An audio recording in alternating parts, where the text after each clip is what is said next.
Good morning. I'm here to introduce Karen Webster, who, she's no stranger to this crowd, I'm sure, and she's also not afraid to stir the pot a little bit when it comes to the payments world. Karen is the CEO, Market Platform Dynamics and Payments.com. She's going to be here to talk a little bit about trends in the sector going forward. She's a dynamic speaker, and as I said, she's not afraid to stir up a little bit of controversy. And so with that, I'm going to ask Karen to come up here, and because she's the person you're here to see, not me. Thank you.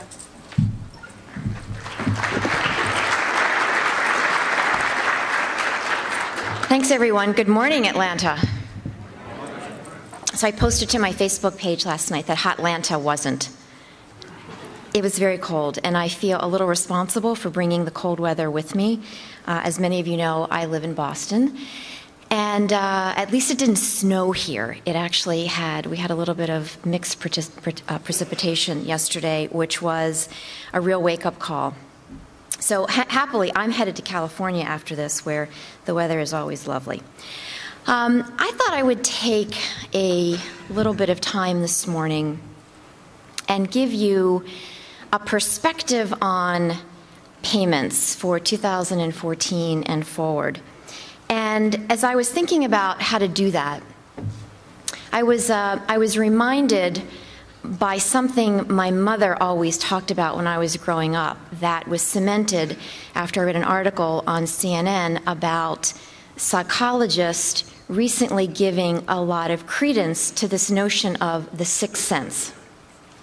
So I remember growing up, my mother would always say, I have this feeling. And she would talk about this feeling as if it were something quite legitimate. And in fact, these psychologists, according to this article, really believe that there is scientific proof now that the sixth sense is actually something quite legitimate that can help people anticipate the events of the future. So I thought what I would do is to take a bunch of perspectives that I've accumulated in thinking about this business and writing about the business and consulting with industry leaders in the business to try to hone your sixth sense.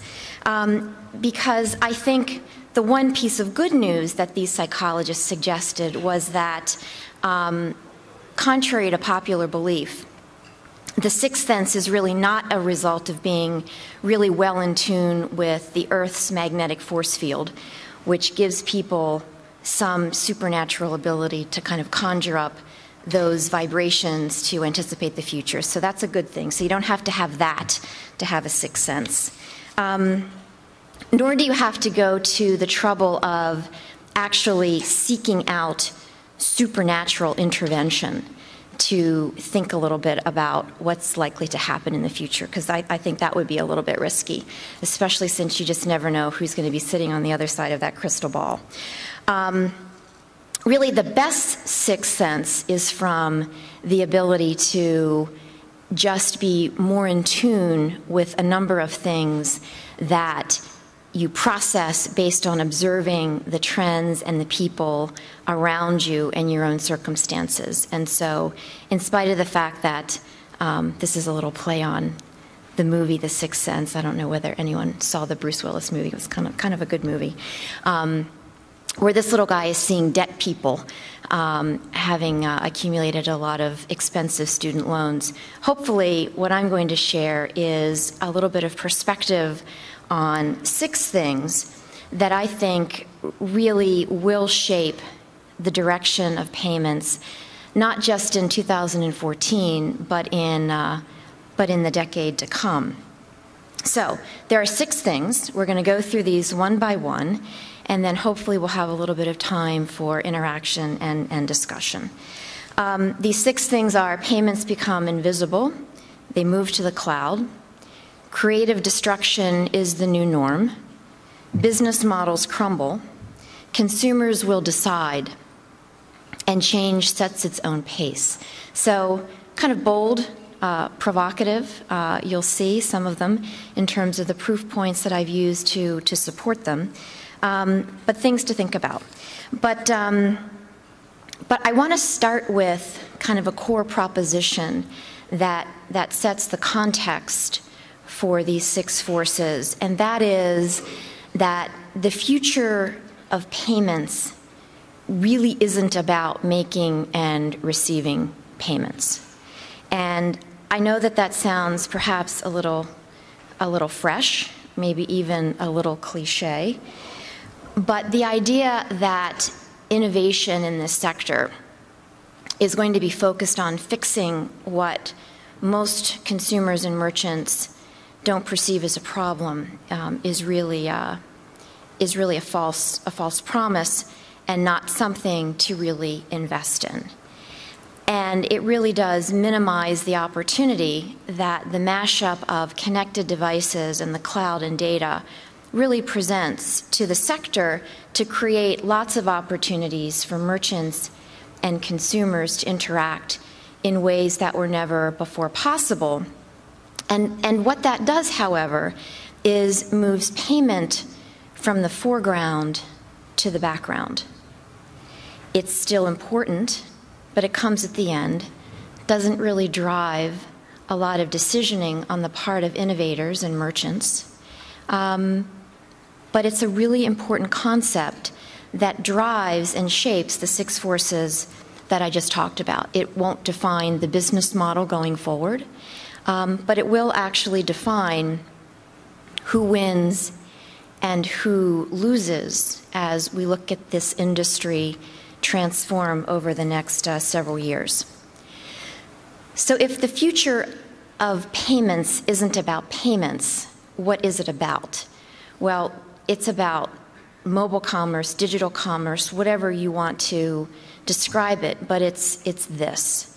And we put together this visual at a summer school thing that we did over the summer at Harvard, which actually takes these 9 different subway tracks or train tracks, whatever you want to use to describe them, to characterize all of the things that are now coming together to really influence how consumers and people who want to interact with them in some sort of commerce relationship all come together. It's complicated. It's not just about the act of making and receiving a payment anymore, but it's about figuring out how to bring the other 8 lines together, we think, around this notion of a wallet, which is another term I think we need to define a little bit more precisely. But that is where there's a lot of friction today. Making and receiving payment in the retail environment doesn't have friction associated with it, at least friction that consumers and merchants don't acknowledge. But putting all these other things around payment is where there is friction. And this is where the opportunity and the future of this sector lies. It's complicated. It's why there is so much innovation, there is so much complexity, and it's hard for merchants to actually decide what to do and who to do it with. But that is the future. So let's talk about force number 1, payments become invisible. If the future of payments is really about this notion of commerce and enabling commerce, then payments will in fact naturally sort of fall to the background. It's a concept that Jack Dorsey talked about in 2009 when he was first interviewed about Square, and people thought he was out of his mind. But in fact, there's a lot of truth to what he said all those years ago. In this new connected world, consumers don't think about and won't think about payment except for the very first time that they take their application, which is the communications mechanism that they use to communicate with that merchant or service provider, and register that account with that app. After that, payment is out of sight, out of mind. Now, if you're an issuer, that means that your job, 1, is to make sure that it's your product that those consumers want to attach to those apps. So going back to basics, making sure that the product of yours is the preference, because the set and forget mentality that actually creates for consumers is a big threat or opportunity, depending upon how you want to seize it. But it is this notion of actually making the value around something that isn't about paying is what has unleashed such great opportunity for innovation in the sector, and to eliminate the friction and to basically enable lots of new interactions to happen. Think about the idea now that every offline activity can have an online component to it to completely reinvent in real time the way those parties communicate with each other. That's phenomenal. It is an amazing development, and it is what's driving the future in this sector. So these are just a few examples, and there are many, many, many more of players that have embraced this notion of payments being an invisible part of other value creation. Now, I'm sure you're like me, you're sick to death of hearing everybody talk about the Uber experience, but it is what everyone is trying to replicate in payments. How do you actually create an experience that is so valuable for consumers and service providers that payment isn't even something that they think about at all, either one of them? The drivers know they're going to get paid, and consumers know that they are paid. They have to do nothing. When you get out of a car, after you've been given a ride by an Uber driver, you do nothing but get out of the car. It's an amazingly frictionless experience. And the innovation, just like all of these innovations on this slide, is the ability to, in real time, mash up the supply and demand, and to create an innovation and a commerce opportunity in the process.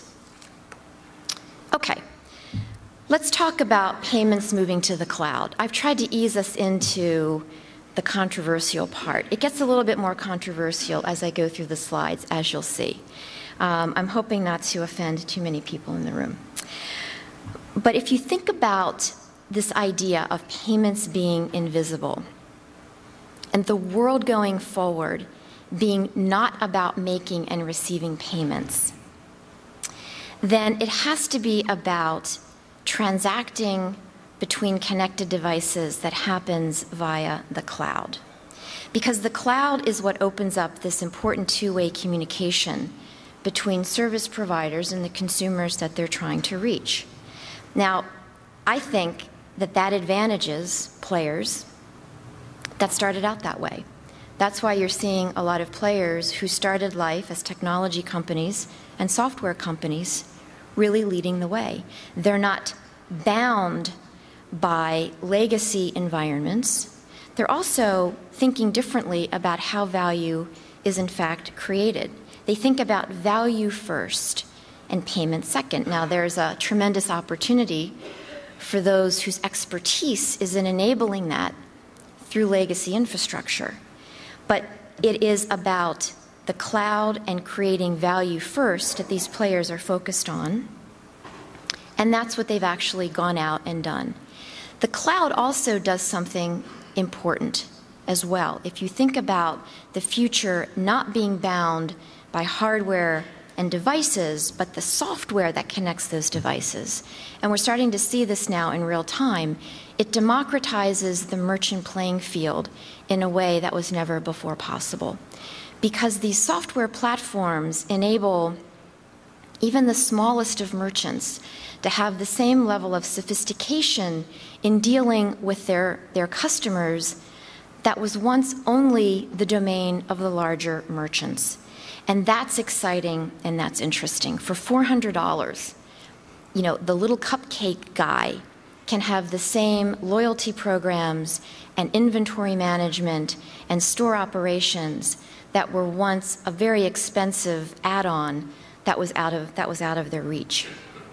That has also created a whole category of innovation on top of these software platforms who want to enhance that experience for merchants and have an efficient way to deliver it. So the cloud is really an important element of propelling innovation in this space. It also means that point of sale is no longer a place in a store. So if the future of payments isn't about making a payment, then transacting can happen anywhere. And that's really the evolution that we're seeing around this concept of mobile point of sale. It really is about taking these devices and enabling a checkout opportunity wherever merchants and service providers and consumers happen to be. My view is that solutions that are tied to hardware really tie their solution to payment and will fail to gain traction.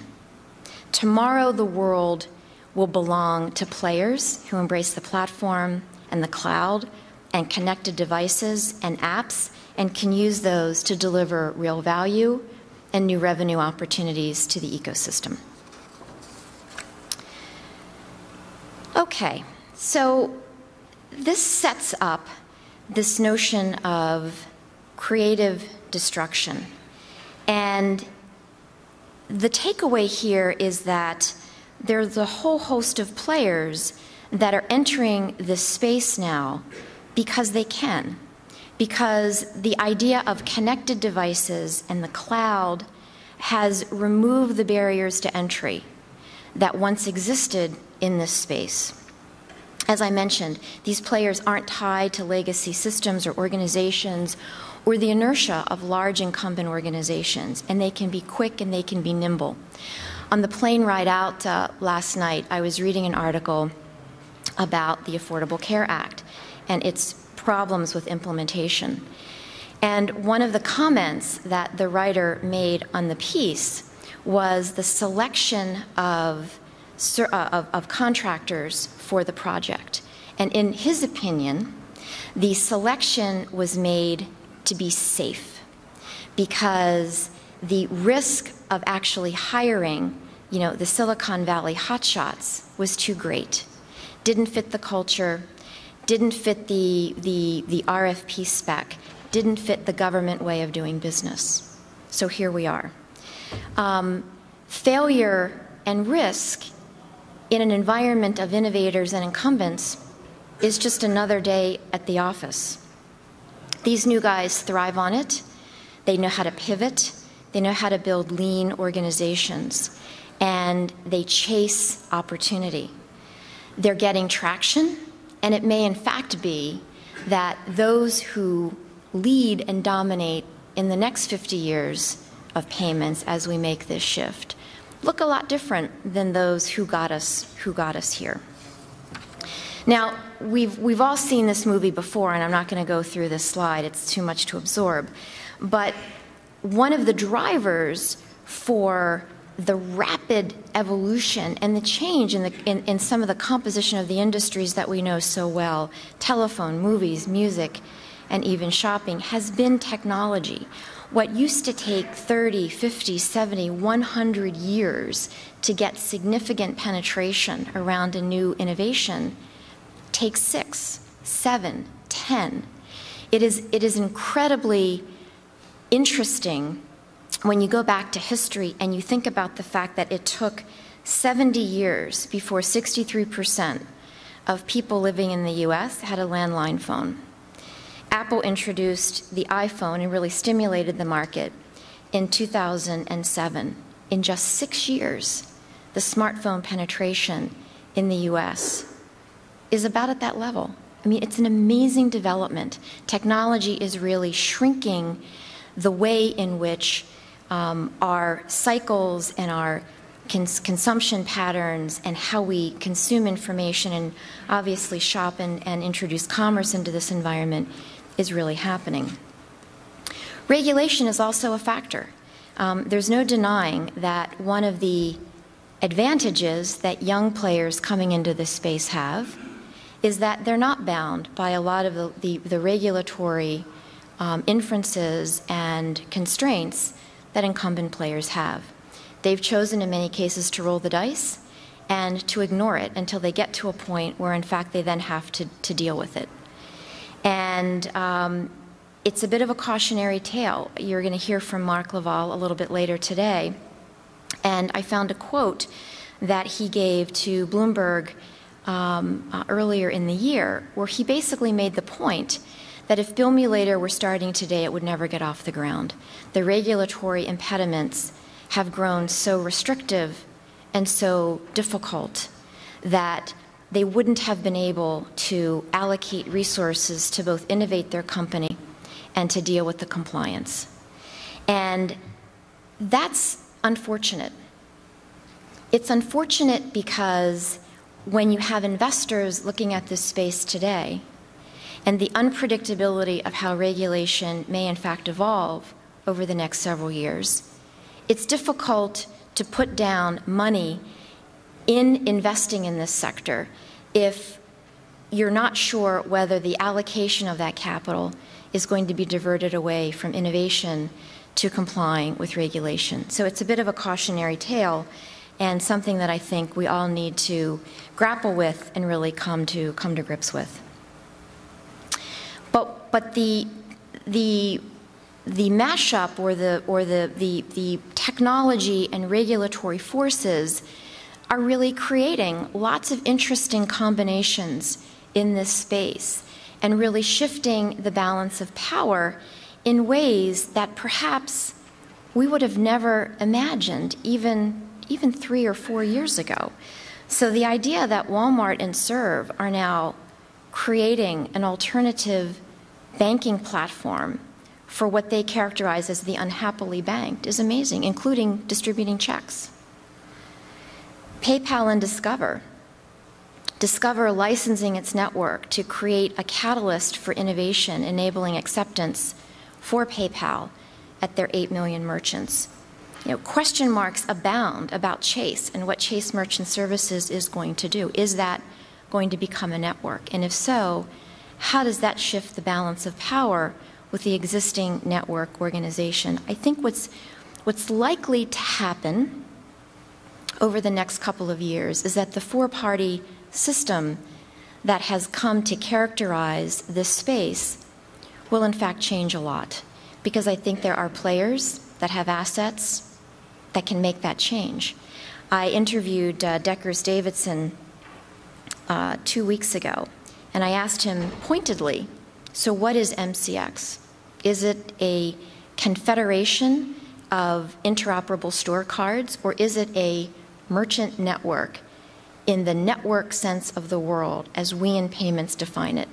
And he said it is a network. So MCX is a network. It is a new network that's entered the space, and I predict we'll see others that join them as things evolve. So that suggests that business models are just crumbling. So if we have all of this innovation, new players coming into space, regulation that is really a driving force in this sector, business models have to change. And the consequences are interesting. So we did a program last week in Washington on Durbin. And I will say that it was an extraordinarily exciting day. It was challenging to get people to come and talk about it.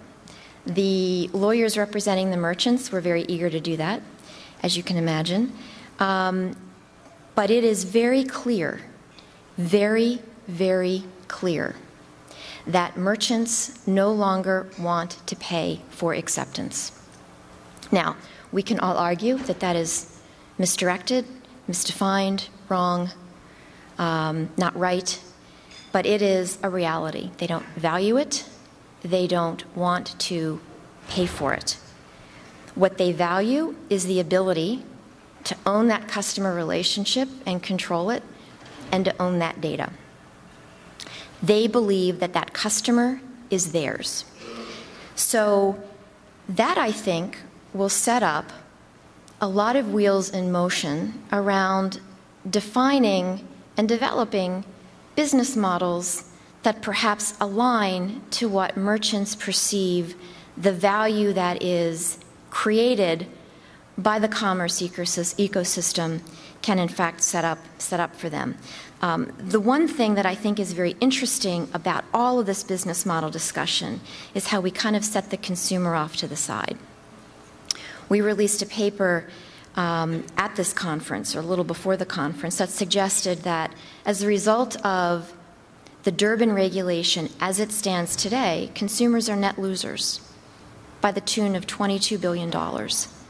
So the lack of savings that has been passed on to them by merchants, and also combined with the increase in fees that they've had to pay from issuers raising fees on debit prices, it's a net loss to consumers.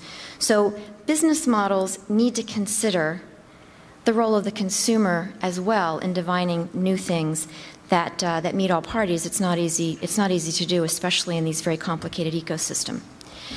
So interchange is really an endangered species, and these are the sort of two categories of poster children that I think make that point. On the regulatory side, I talked about Judge Leon and Durbin and how that's likely to influence things going forward. It will be years before we actually get that settled. Someone at the conference last week predicted 2020 would be the year that that finally all gets sorted out. A lot of stuff going on in the European Union to put interchange sort of off to the side, debit, credit. And then Australia, which of course is the poster child for interchange being severely reduced, which has shifted cost to the consumer. But innovators are really coming up with lots of new things. So the other story you're probably tired of hearing about is Level Up. I'm sure everyone is familiar with the Level Up proposition, which is an interchange zero model, which basically monetizes an incentive that is redeemed by the consumer at the merchant after certain things have happened. It could be a certain number of visits, it's a dollar amount of spend. Typically it's a $5 back on a $50 purchase. But merchants have the freedom to do whatever they want to do. Now, before Level Up, had someone said to a merchant, don't worry about interchange, whatever you're paying, $2.9, $2.7 plus a 30 cents or 10 cents, don't you pay me zero, but you will pay me 40% on a redemption value that is part of a loyalty program. That sounds like a crazy proposition, but that's in fact the Level Up proposition. The Level Up proposition is pay me zero on every transaction, but you will pay me 40% on that $5 when it's redeemed. Now, merchants satisfy themselves by saying that is tied to loyalty and frequency and incrementality, and you can debate that concept on both sides. But the interesting takeaway from this particular experiment that Level Up has basically done for the benefit of all of us is to set up this notion that there are other business models that can monetize things that merchants value. And what they value is something that brings people into their storefront.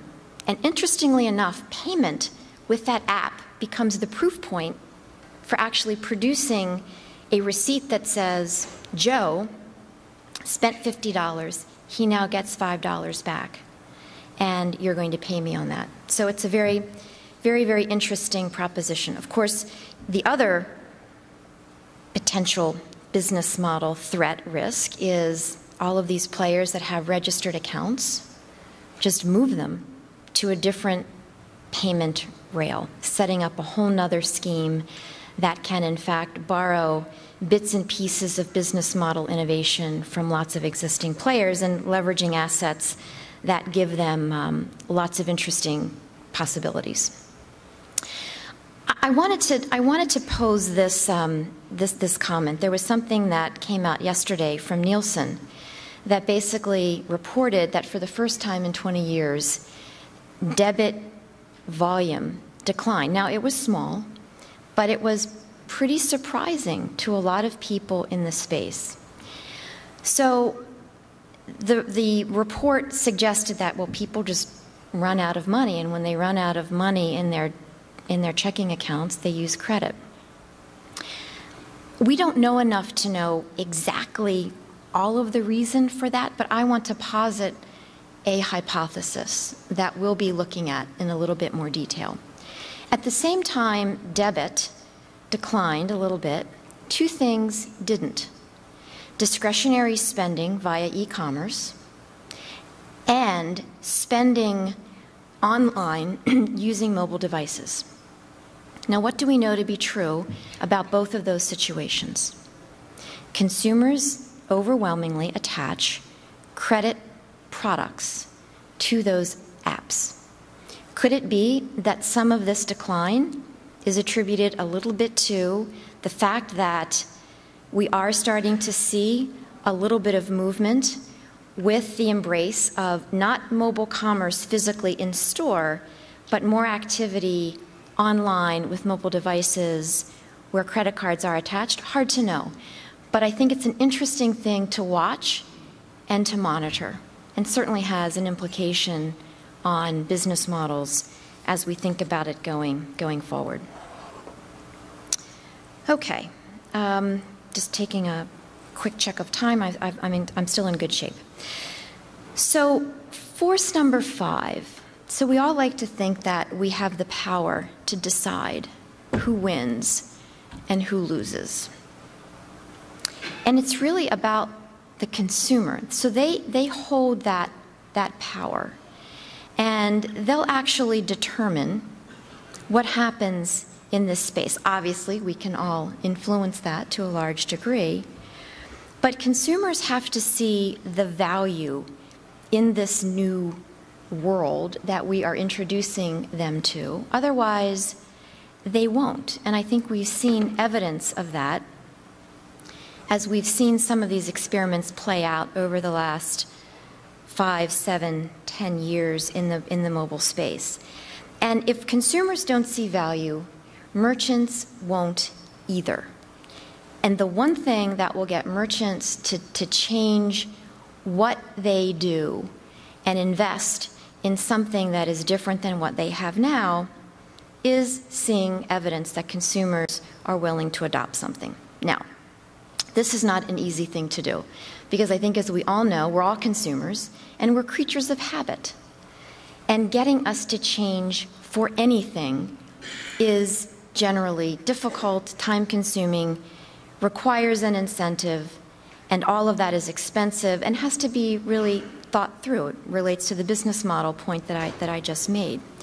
There was an interesting Fed study that was released about a month or so ago that suggested that when it comes to payment, the changing part from a consumer perspective is even worse than perhaps we all thought. That 80 to 90% of the time, consumers do exactly the same thing every time they go to a particular type of store and spend a particular amount of money. Very little ability to change, in part because it's a habit, in part because there may not be other options available to them to actually take advantage of, even if they might want to.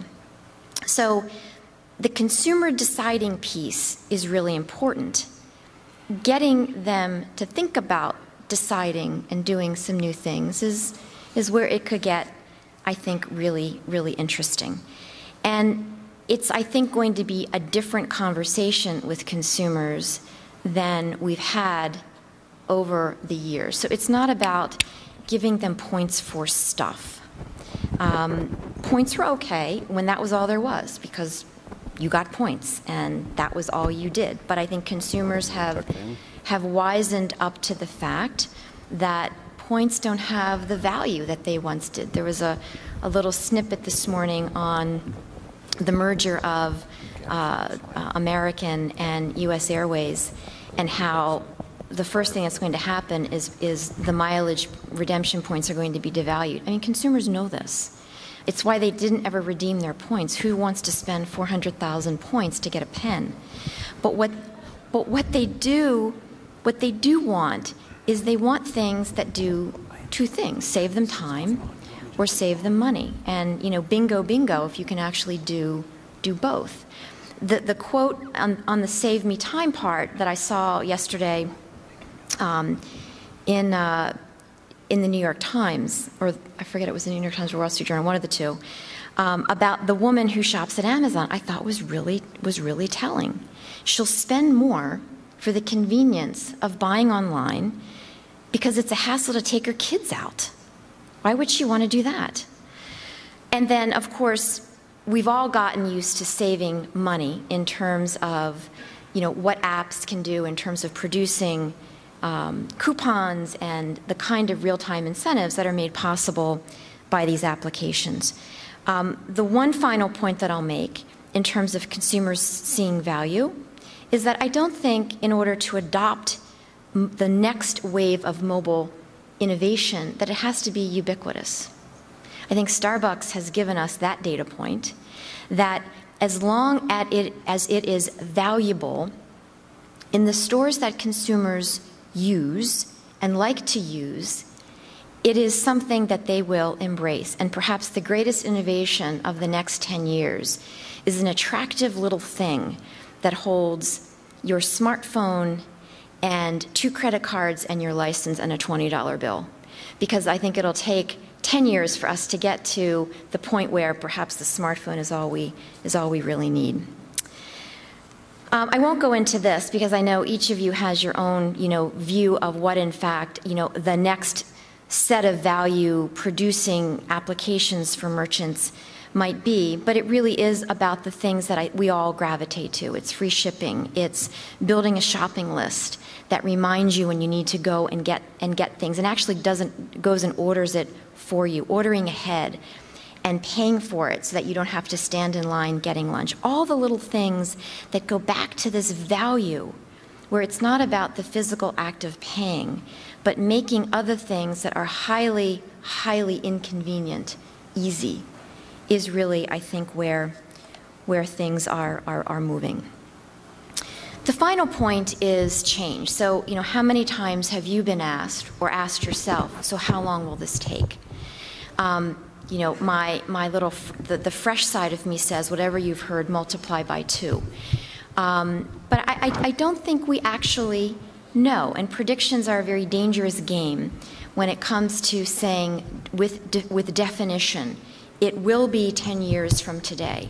There are 3 things that will determine when all of this happens. When consumers see enough value, as I've just described, how quickly those solutions get to market, so how quickly we can actually deploy them in merchant environments. And then the final point that I think we all miss, that is how long it will take before enough people with enough spending power adopt it. So young people that are crazy about gadgets and adopt things within a nanosecond don't control the spending power that really moves the needle when it comes to getting volume around mobile to shift share in any meaningful way. Older people, boomers, do have that spending power and perhaps are less comfortable with all of the things when it comes to using phones for particular situations in the mobile commerce world who do. So I think those 3 things really define the pace of change when it comes to mobile. So I'm going to do just a tiny, tiny digression here and kind of give you my view on why it hasn't happened faster. So if you look at the last 7 years, there have been a gazillion, okay, maybe that's a slight exaggeration, but there have been hundreds of mobile pilots all over the world that have been tried. Hundreds of them. Now, you don't even need 2 hands to count the number that have gotten traction. Starbucks, M-Pesa, Docomo, but that's an odd environment in and of itself. We tend to forget that. So Palo Alto, Atlanta, it's not Peoria. I talked to my brother about what I do. He's teacher, his wife is a teacher.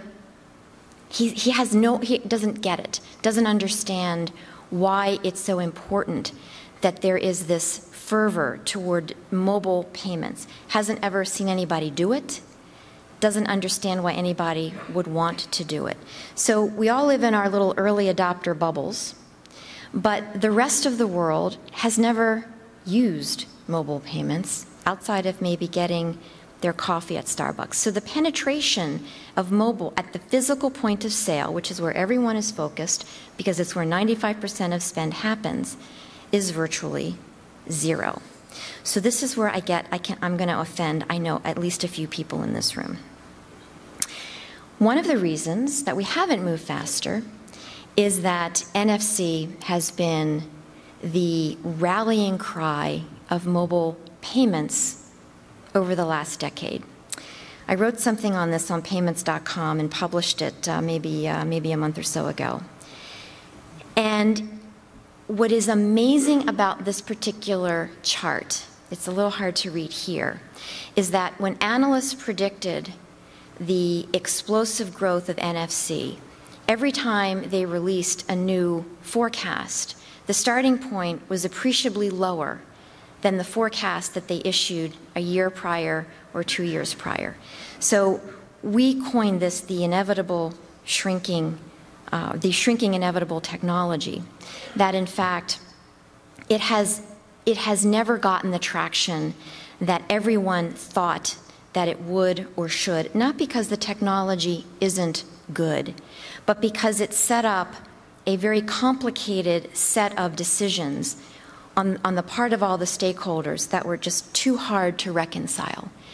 And we talked about this for several years and suggested that the longer that it would take for all of those stakeholders to agree, the less likely it would be that NFC would be a defining standard at the physical point of sale, at least in the US, for mobile commerce. And the unfortunate part of NFC now is that it has a bit of a bad rap. And so people are focusing more on things that are living in the cloud than living in chips on phones. And so it remains to be seen really where NFC lands with respect to payments and driving the future of commerce. So back to the change thing. So there are two possibilities for igniting this space. It can be incredibly slow, which on the one hand, you look around at the, 80 million, 70 million point-of-sale devices just in the U.S. and say, oh my God, this is going to be slower than the commute into Boston on a snowy, icy, wintry day. It is just inertia, expensive, lots of things to happen. Merchants have sunk cost in investments that they've made. They're going to be reluctant to do it. It takes forever for the large merchants anyway to change over. Consumers know how things work. They're going to take a while. And there's this tension between the stakeholders that don't want to be tied necessarily to incumbent legacy, anything, that have to take time to consider how they all play together. So that's sort of the argument for things being slow. On the other hand, things could get rapidly accelerated. And I think this is where we're starting to see things break away a little bit.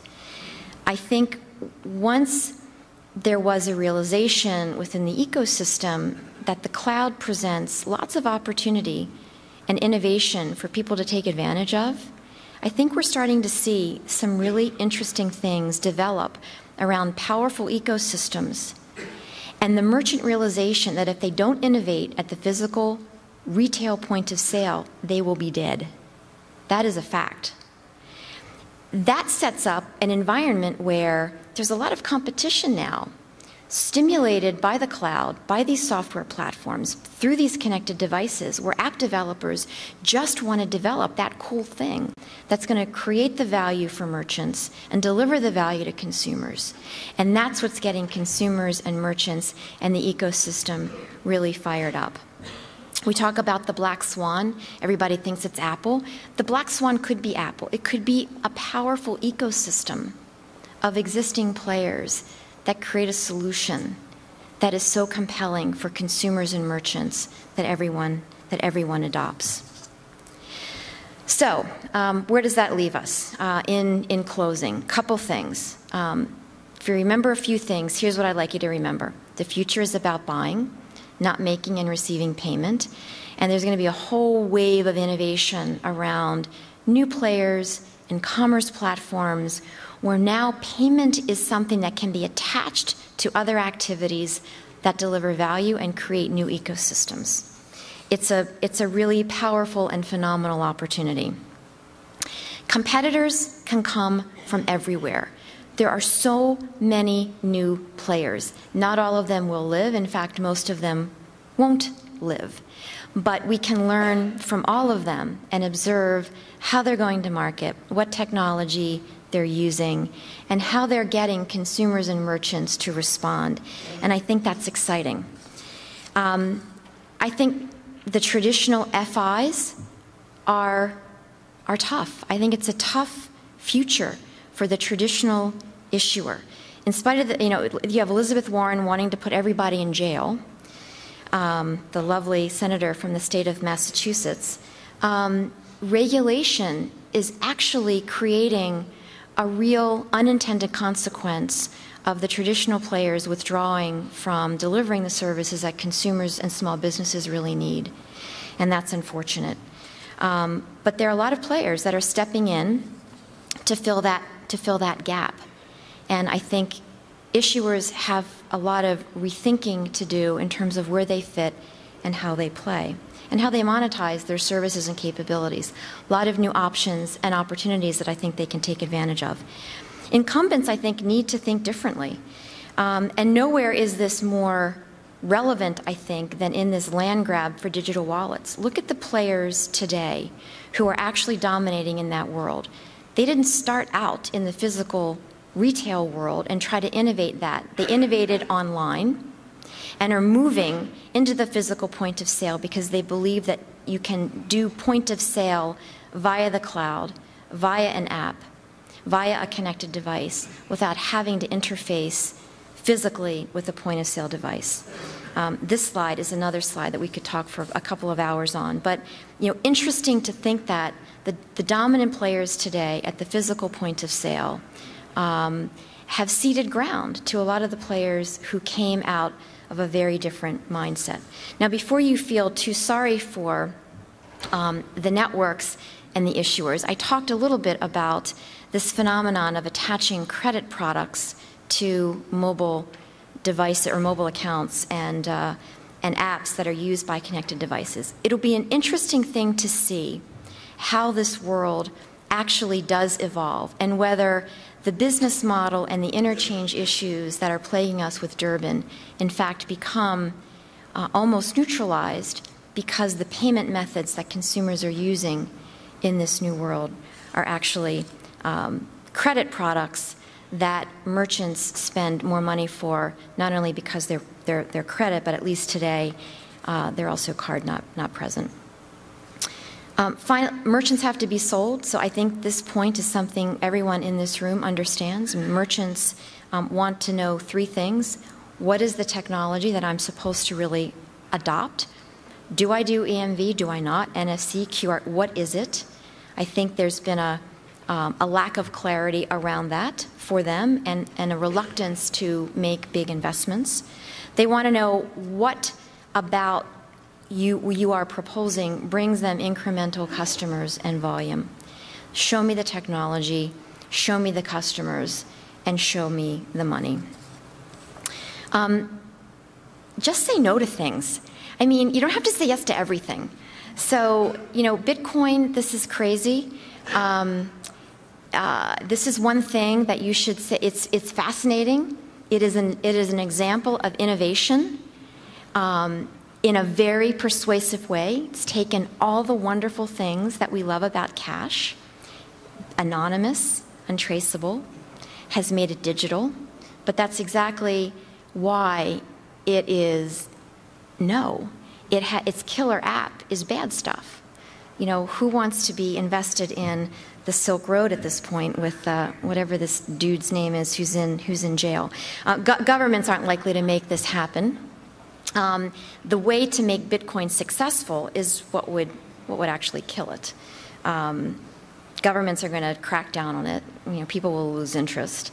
Or you can make it traceable, which of course overrides the whole point of Bitcoin in the first place. So, it's fun, it's interesting. I know someone who invested a lot of money in it. I said, I hope you get your money out soon. But it's one of these things, just say no. The app is where it's at. So if there's one thing to really think about, I mean, that is really where the investment and the innovation and the artifact of all of this commerce innovation really, really rests. It's about this vehicle that enables this communication in real time between merchants and consumers that are facilitated by all the things that I talked about, the connected device, the cloud, and data. And that's the exciting frontier and landscape that I think all of us have the opportunity to really be thoughtful about, to be creative about, and to really harness and focus energies in either enabling, supporting, or developing those kinds of innovations that take us forward. So hopefully this has been a little bit helpful in terms of honing your sixth sense in a little bit more timely fashion than when the reality of the market is kind of staring you in the face, as in this poor unfortunate gentleman's case on his date. Hopefully I've given you a lot to think about, not made you too mad at me for some of the things that I've expressed that are my opinions and my views alone. But hopefully this is helpful as you think about polishing off your 2014 plans and go forward. I think 2014 is going to be an amazing year. I think 2013 has been fun.